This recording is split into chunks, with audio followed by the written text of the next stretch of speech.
Hey everybody, welcome to Marketing Trends. I'm your host, Jeremy Bergeron, Vice President of Content Strategy at Mission.org.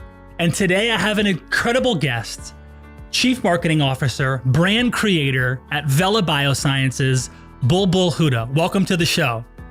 Nice to be here, Jeremy. Thank you. Super stoked to have you. We were just chatting before we hopped on here, and I mean, look, it doesn't take anybody long to do a quick, Google search on you to see that you have spent some times at some really cool brands, Unilever, L'Oreal, right? You've worked with some pretty awesome brands at the highest level of retail and branding and marketing. And so I love that you come from that background in that world and now kind of into Vella. But I really want to start with kind of the context for you, because when I see your background and I see a person like you, I want to know, where did it start for you? Like, what was the beginning of marketing just that grabbed you? Was it a campaign when you were younger? Was it an author or a speaker or an entrepreneur? Like, what was it for you that grabbed you in terms of marketing was the thing that made you come alive? Because clearly your background and your path have shown us that, but where did that start for you? It started very early, Jeremy, for me. I was always very curious about brands. And as a little girl, I think my first experience with, watching things Chanel. In fact, I had an uncle who lived in France, and he brought me back a Chanel bag, which was, a huge luxury for a very young girl. And I started to understand. I loved how the logo looked. I loved the interlock of the double C's. I loved how pristine black it was, and and then I started to read about Chanel, Coco Chanel, Gabrielle, her life. There is a documentary I highly recommend to people who are excited about Chanel as me. It's called Coco Before Chanel. Just going through her life, who she was, how she became an iconic fashion brand and set the tone right. It was very, very inspiring to me. And as I grew older, so I'm from India, in case you haven't noticed yet, I come from a very academically competitive, landscape. Everybody's studying to be a doctor, engineer, lawyer. These are really the three big things that are charted out for us growing up.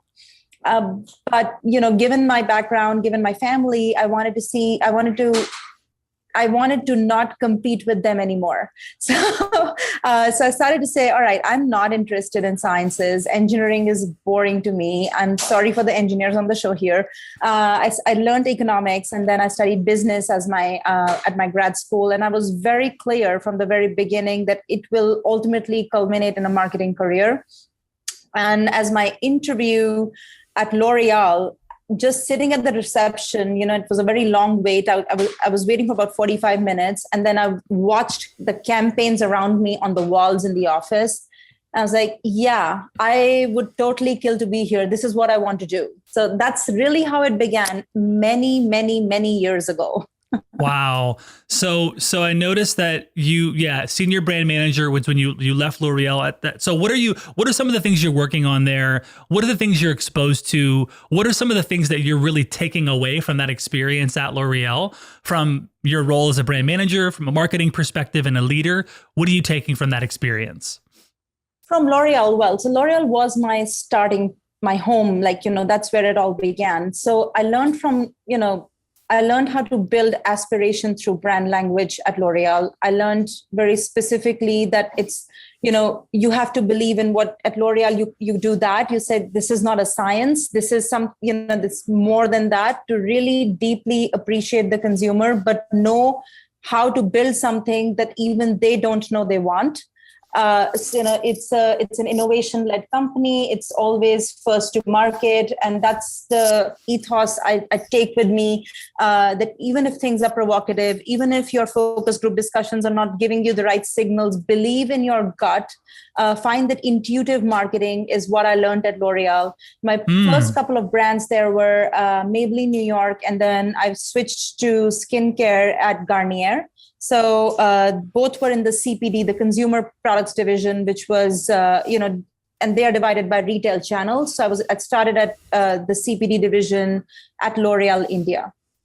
So tell me about intuitive marketing. What does that mean for those who might not be super familiar with that? And can brands, not maybe in other sectors, can they learn from that intuitive marketing?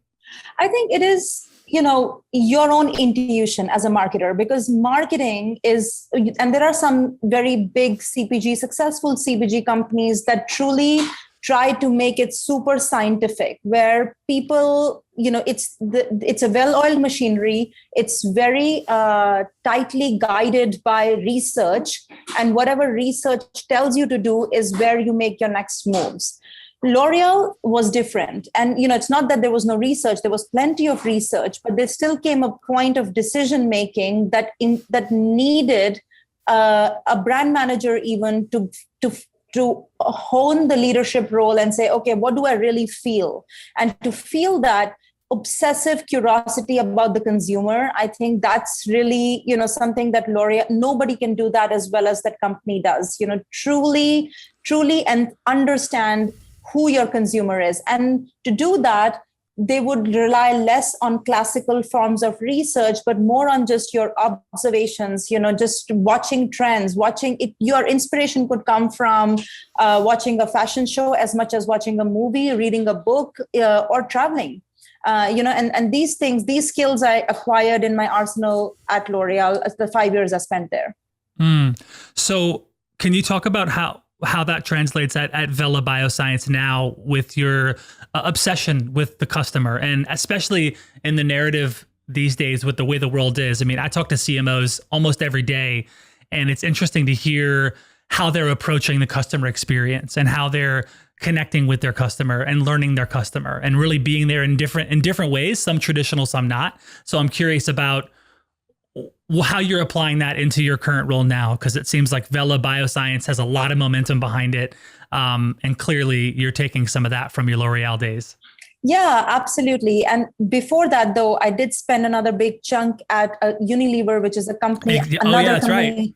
Yep. I super duperly admire. And, the skills I acquired from there were more grounded in informed decision making, I want to say reducing risk through research, truly understanding, truly backing your intuition, finding that validation through numbers. And I think it's a mix of both that I carry with me today, where Vella Bioscience is and how we got here.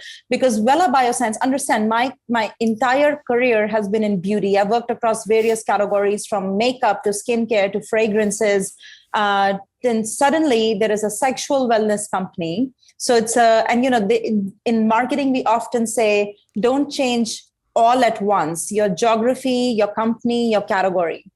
And in my case, when Vella Bioscience happened, serendipitously, all three things changed. So I moved from New York to Arizona. I changed my companies from a classic CPG beauty structure to a startup, and a category that I was absolutely unfamiliar with.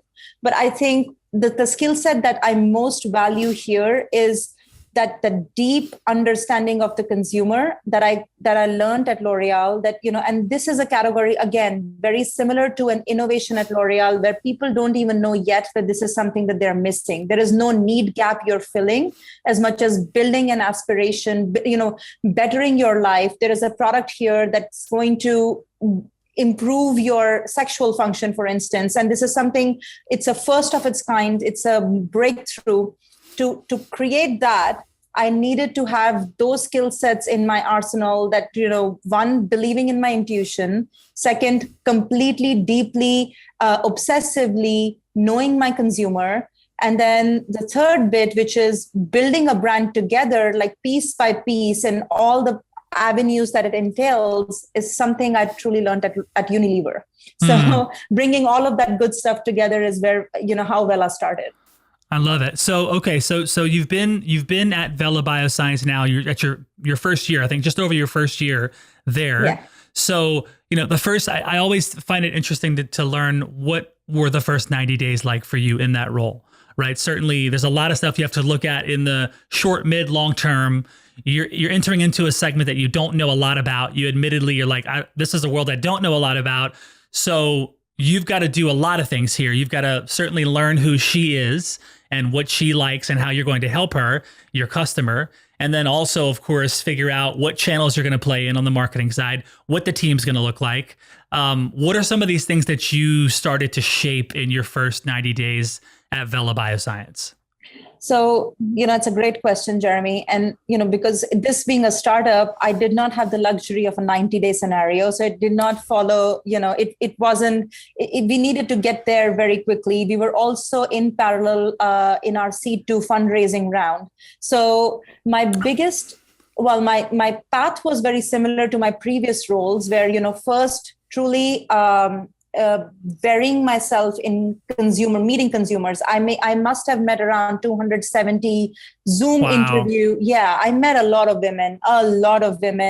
And, it's been my most enriching experience so far because this is a hard conversation. Women, even more so for women than men, to talk about unfulfillment in their sexual life. So, there were long conversations, first 1 hour talking about, oh yeah, but it's not for me. I'm great. This was consistent, be it somebody on the coast, somebody in the middle, any age, any life stage, because our product actually cuts across ages and life stages, and it works across women as young as 18 and as old as 75.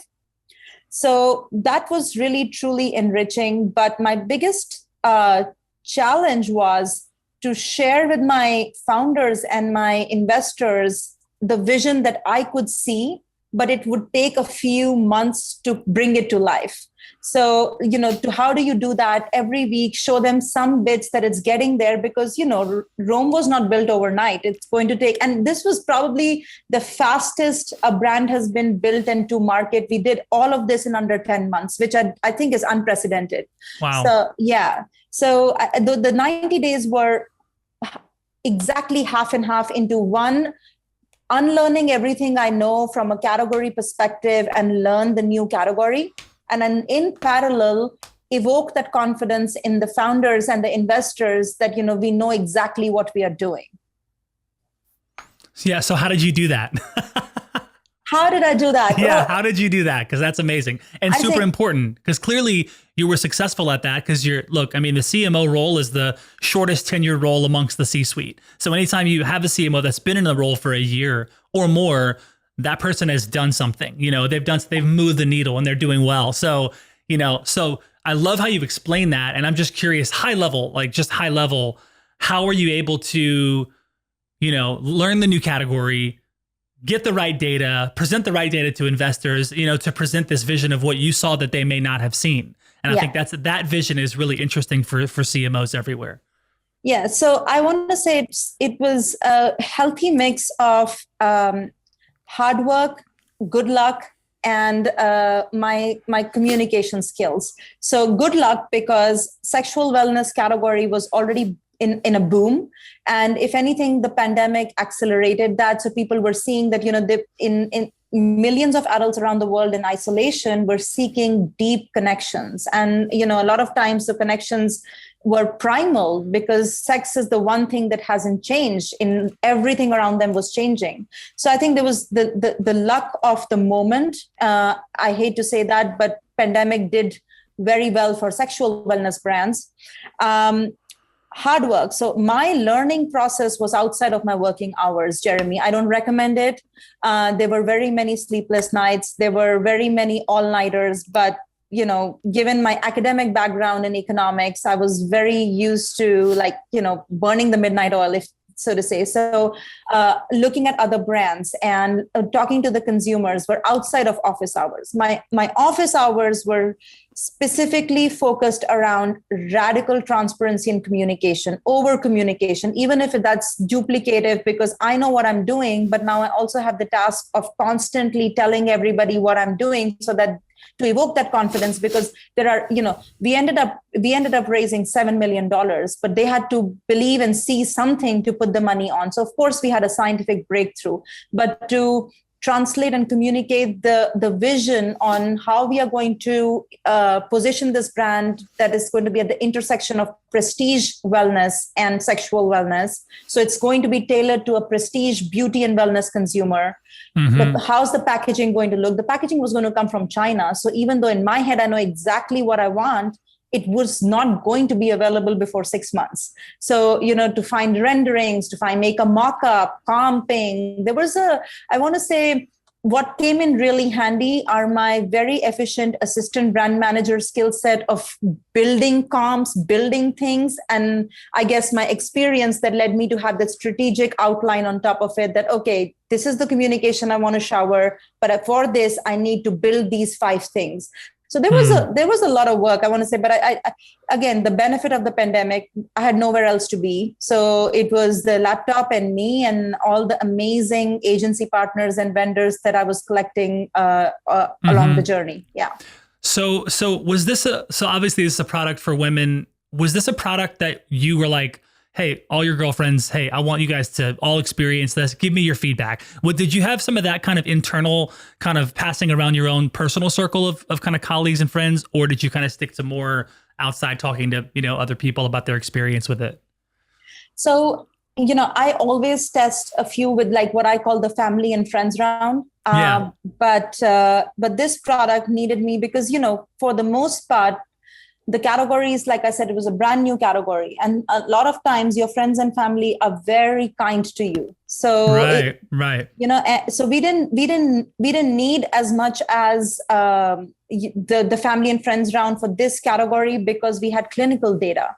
The product is invented by real world scientists. These are medical professionals. In fact, our main inventor is a person whose studies led to the development of Viagra. So his background, he's a urologist, a surgeon. His background is in male sexual health. And then he dedicated the past 3 years of his life to really understand, refocus to understanding women. And the co-inventor is a person who's a genius. He's a PhD from MIT. He found a way to simplify the chemistry so that we can qualify as a clean product and, one pot method of manufacturing it.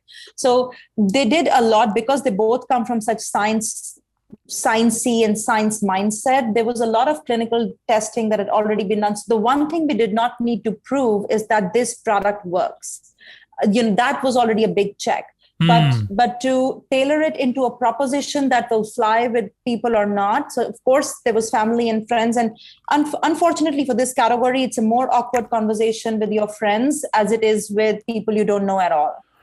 So I found I recruited, like self-recruited from, people, networks. It was a lot of agility and startup mindset, I want to say, just find people. And then on the top of that complexity of no human connection, because we're all sitting behind Zoom screens, because this was all happening right in the middle of the lockdown. So, in some ways, I think it helped because talking to somebody on a video call or an audio call about this category is probably easier in person.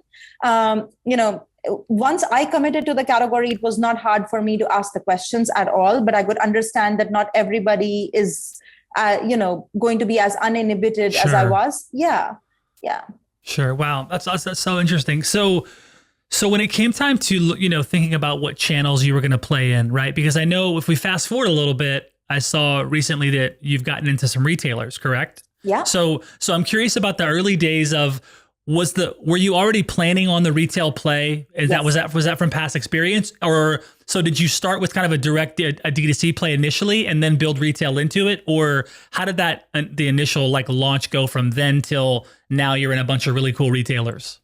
No, so the channel strategy always included a retail play, a D2C play, and then what we call a professional channel, which includes, so it's not per se prescription, but it's kind of, if I were to find an analogy, it would be similar to skincare, high-end skincare brands at dermatologist offices. So we'd want to place Vella at a psychiatrist and a therapist and OBGYNs because, again, the insight being barrier to women's orgasms are often not physiological.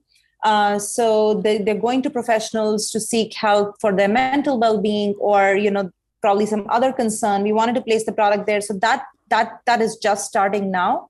But the retail play was always in the mix. And specifically, so the idea was that we start out as 80-20, 80% of our revenue coming from retailers and 20 D2C. And then over the course of 3 years, you switch it. So it becomes 80% D2C and then 20% retail.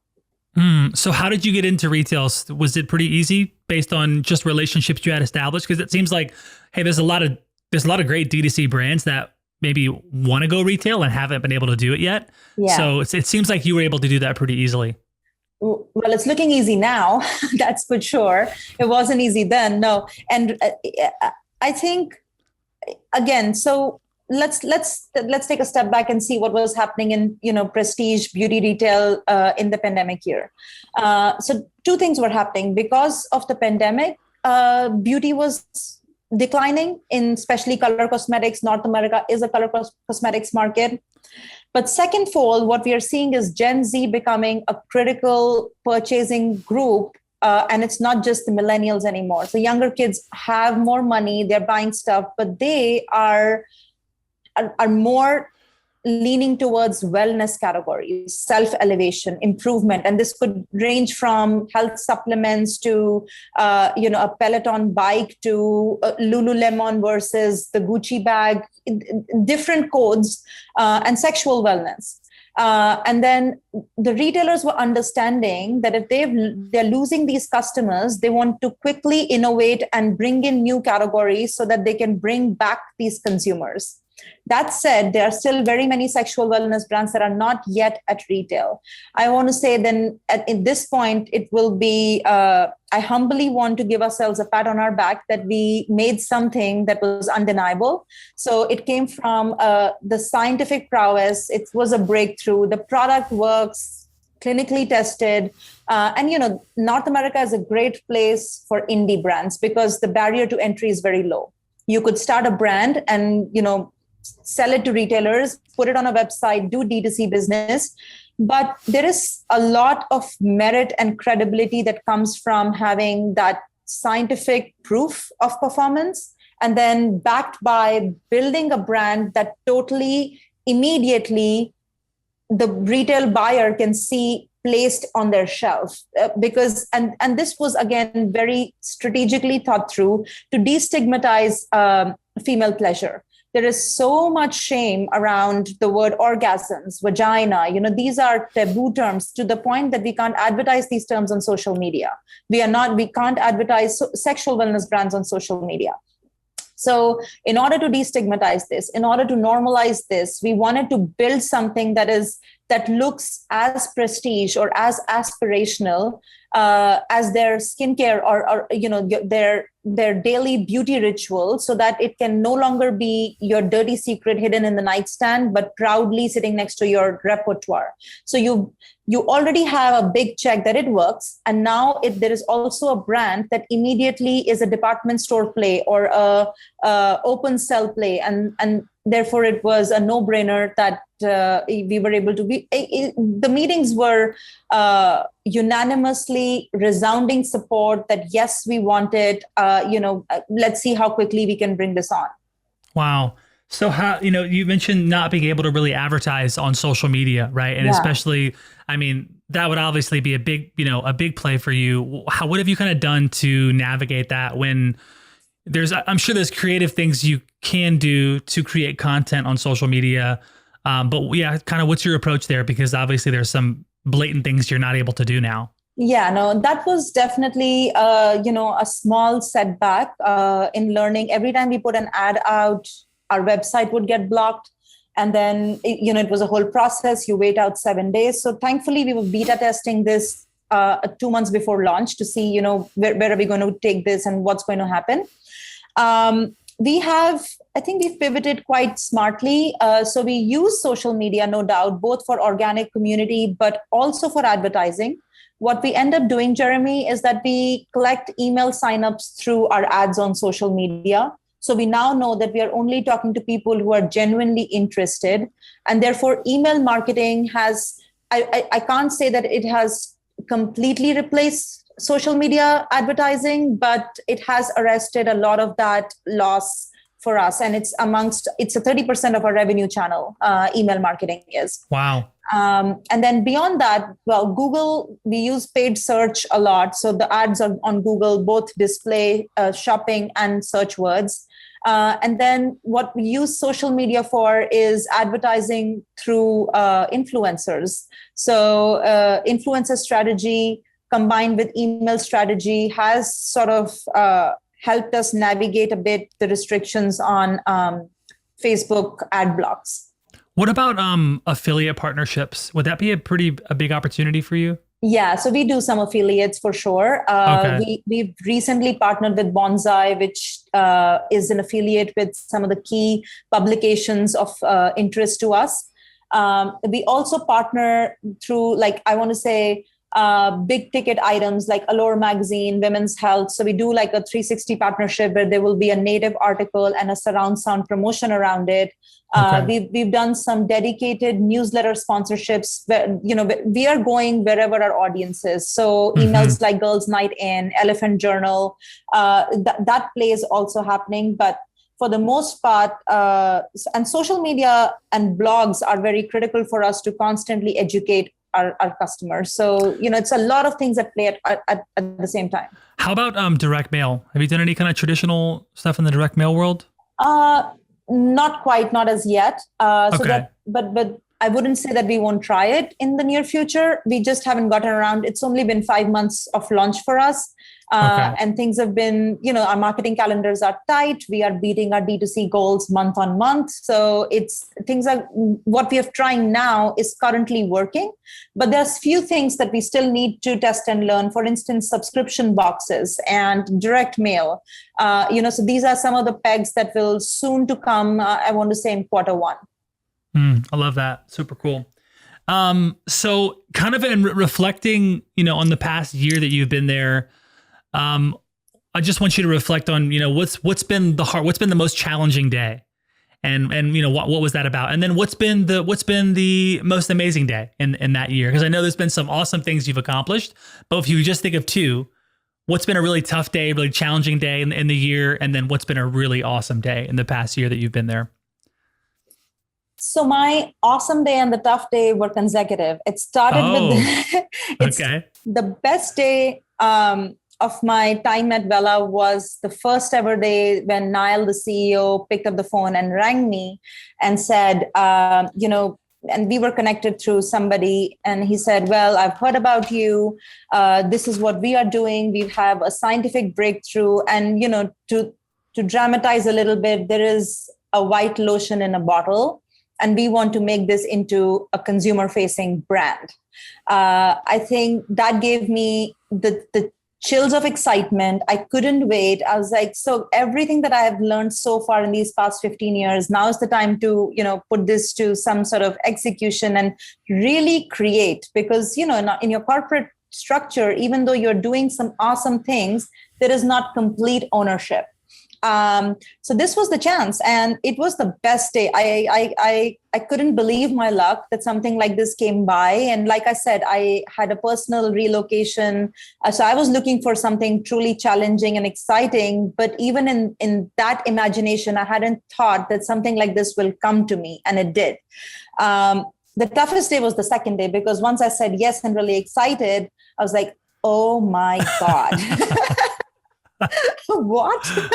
That's amazing. Yeah, I was like, oh my God, this is, I don't know how to start. I don't know where to start.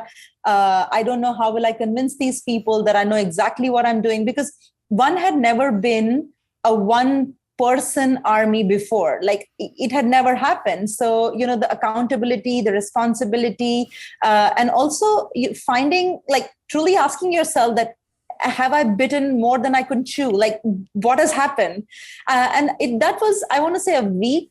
My tough day lasted about a week. And then my founder's incredible team, their absolutely undeterred confidence in me really fueled that fire. And, and from there, it's been a dream. It's been my dream job. Wow, that's awesome.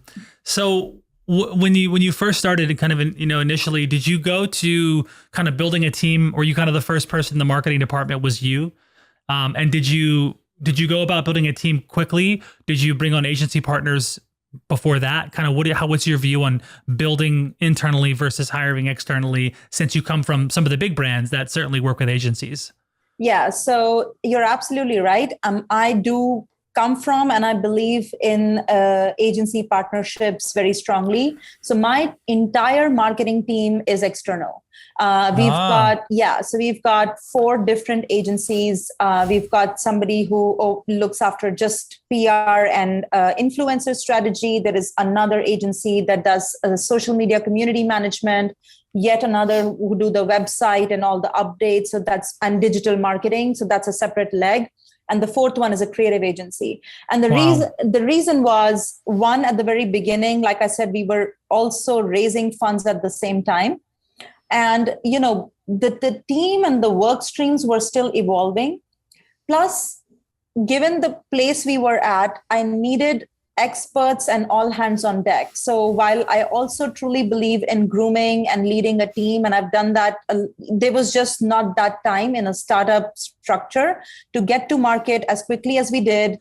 The complexity of the pandemic. So which geography should I hire somebody in and work with them virtually? I needed people who are ready to go and who are, set in what they are doing. So until now, and this was year 1 strategy from the very beginning, now we are starting to look through the structure and, how we build the internal team. But I deeply value all the 4 agency partnerships that I have. That's awesome. So I'm curious about just the intelligence that you need to see across 4 agencies, right? Because if you have 4 agencies, they're obviously very, very important partnerships.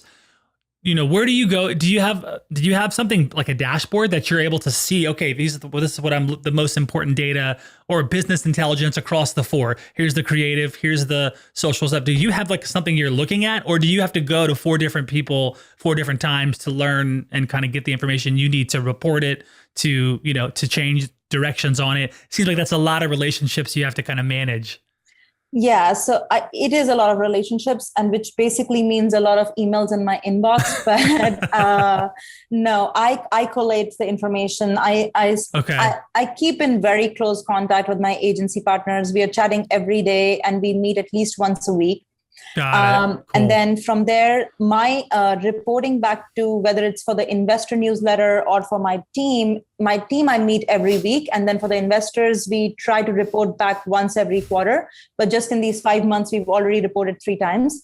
So I would synthesize that information and, prioritize what is needed, because a lot of the things are just important for me to know as metrics of success. It's not necessarily important indicator of business health. So I can, clean through that and truly give them the 4 bullet points they absolutely need to know. So I've often noticed that companies that use CBD in their product, they market that feature of the product pretty heavily. Yeah. Can you talk about the decision at Vella to not prominently feature that ingredient? So, well, that may be a little bit inaccurate. So it's not that we don't want to prominently communicate the CBD.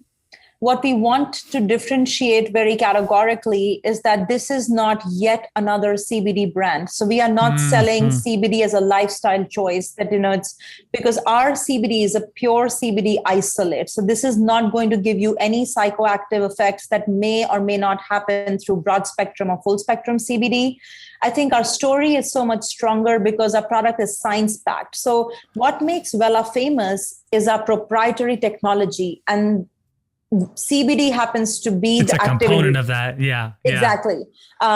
Exactly. And it's also very, lazy in my mind. So what happened is in 2018, when the Farm Bill passed and CBD became legal in all 50 states, this is very common. An ingredient comes to market and then everybody is just jumping on it, and drinks and lotions and potions and how do you differentiate? And there is so much clutter out there, Jeremy, that nobody's talking about dosing. If you pick any, and I can say any CBD product, it's unlikely that you will find, you need to have 20 mg 4 times. They are not talking about that. So it's at emotive level. It is not truly an active ingredient. Whereas in Vella, we are so committed to our precision and science that every dose of Vella, whether it is in a jar or in a single-use sachet, is perfectly dosed with 20 mg of the CBD isolate.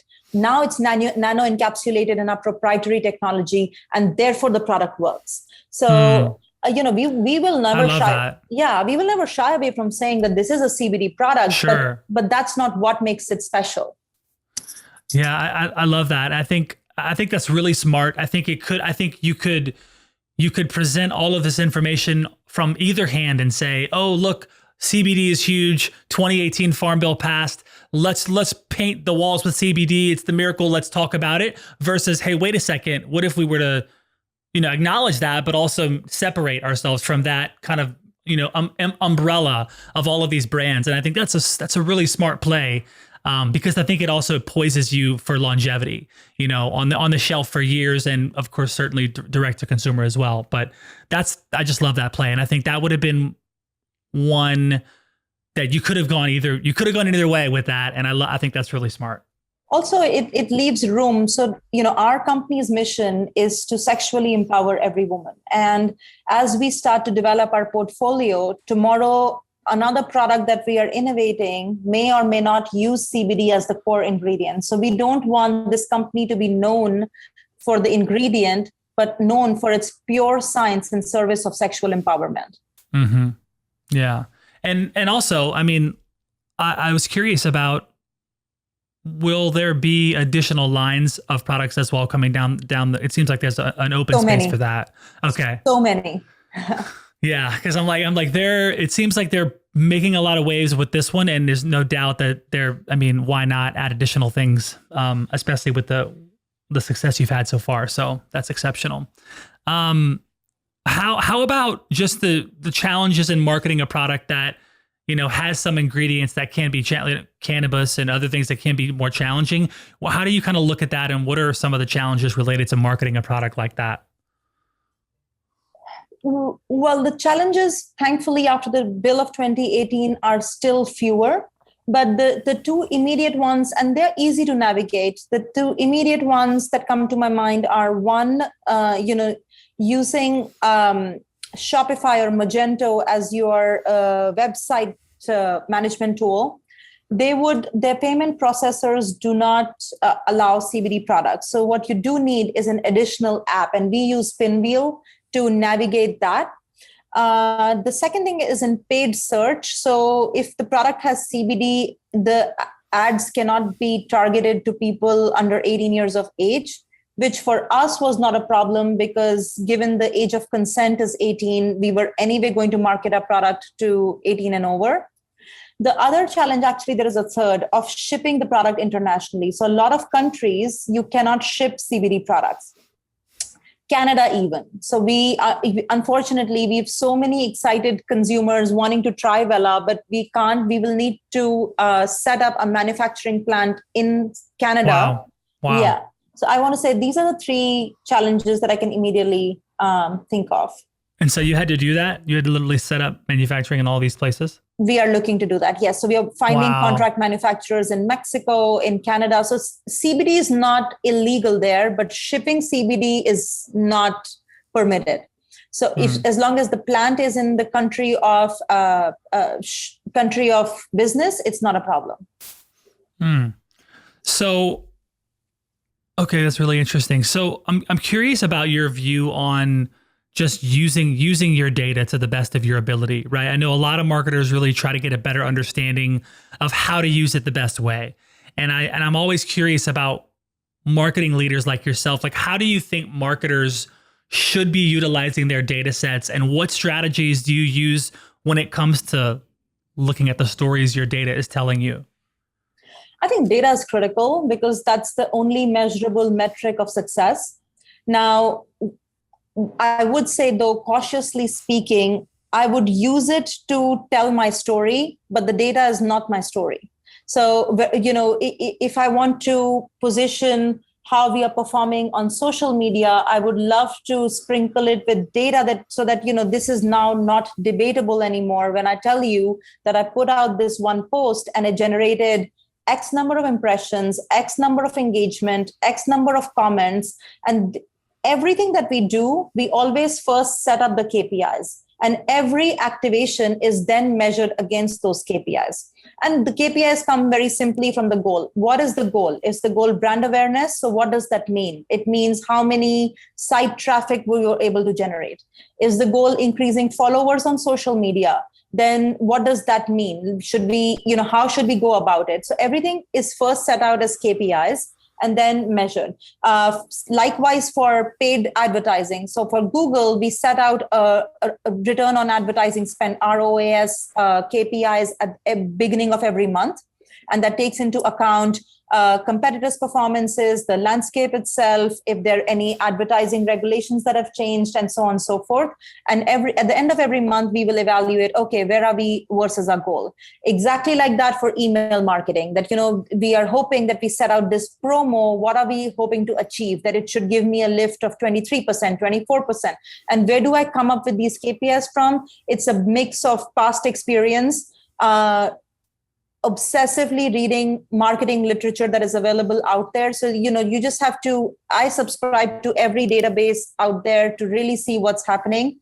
And that informs my KPIs and measures of success. And ultimately, knowing that where are we going with this? At the end of 12 months, what is the goal? And the goal is only one. It's the revenue goal. It's the business goal. That's it. So everything that we do is obsessively laddering up to that business goal. Mm-hmm. What trends are you seeing kind of unfold in the space that you're in? Because to me, you're looking down this D2C lane, you're looking into this retail lane, which is really interesting given the way the world is now and how people interact with retail versus this D2C play. So, as you kind of have these different perspectives and views, what do you see is trending, is kind of coming next? Or what are the things you're thinking about utilizing? I know we talk a lot about AI sometimes and machine learning and some of these other things that are more innovative and how brands are utilizing these things. What is your kind of your take and perspective on innovation within, marketing trends, if you will, in the two areas that you see really clearly? I think from e-commerce perspective, social commerce is going to be the future. And we are already seeing platforms like Flip come up, and it's all borrowing from the success models from China. We already have it here from Amazon TV, but Amazon is a more mass market play, and for prestige brands, I think it's a matter of time when more brands like Flip come into play and start to look at video commerce and social commerce as a key trend. From a D2C perspective, I think subscription is not new, but for sexual wellness, yes. I do believe that once people get used to this elevated wellness that they have now found, because today the women especially are seeking out products and tools to fulfill their sexual function, and finding that equity of pleasure. So with that happening, I feel it's going to follow the trends of skincare and health supplements and find itself succeed in a subscription-based model where you can choose once every 6 months or once every 3 months or once every 90 days, or once every 30 days, I'm going to replenish my Vella serum, hopefully. Yeah. I think the subscription play is going to be huge. What a massive opportunity for you. It just looks like all the signs are pointing to a lot more success for you and the team there at Vella. Congratulations. It's really cool to kind of get an inside perspective on the elements that you put into this recipe in the early days, the decisions you made in the beginning to kind of see how you were able to really execute on a pretty cool vision. And that's awesome. So, Bulbul, thank you so much for being on the show. It's been really, really exceptional to have you. And you're someone that I want to remember we go back to be like, let's figure out where this brand is at now, because we've just seen companies absolutely explode. Yeah. So congrats. Thanks for being here. Loved having you on the show. Thank you so much, Jeremy. The pleasure was mine, and this pun is intended. Exactly. I love it. So we have a couple minutes. We'll do the Salesforce lightning round. Just kind of a quick, some cool kind of hot seat questions. And then I'll invite the producers back on and we'll rock it. Cool. Awesome. Okay. Marketing Trends Podcast is brought to you by Salesforce. Salesforce brings marketing and engagement together. Learn more at salesforce.com/marketing. We have Bulbul Hooda, CMO for Vella Biosciences in the house. Hot seat question number one. Bulbul, if you weren't in marketing, what would you be doing? I would be wanting to get into marketing. Okay. You're not getting out of the marketing one, folks. She's going to be doing marketing. Okay. Number two, you've spent a good bit of time in Mumbai. What is your favorite dish to eat there?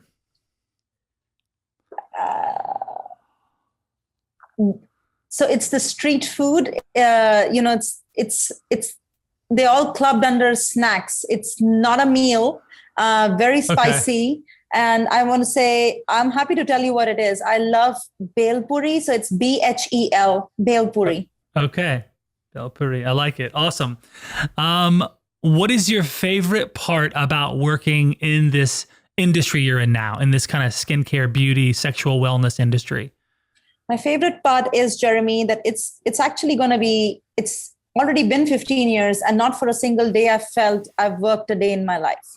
That's my favorite part. I'm obsessed with the categories I work with, the consumer I'm talking to, and the brands I'm building.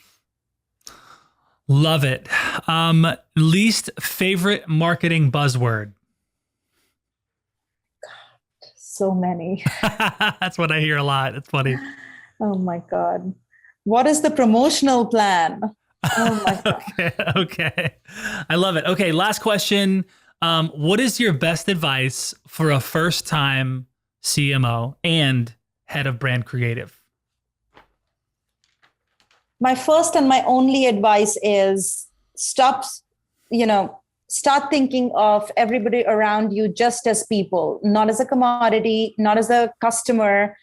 Because when you lean into things just as a person, building products for another people who are probably just like you or somebody you know, you're going to be more credible and authentic. So simplify it. This is not rocket science. This is not life-saving. We don't, I used to say this for the longest time when I worked in beauty, that please don't make it a life and death matter. It's only a red lipstick. Relax.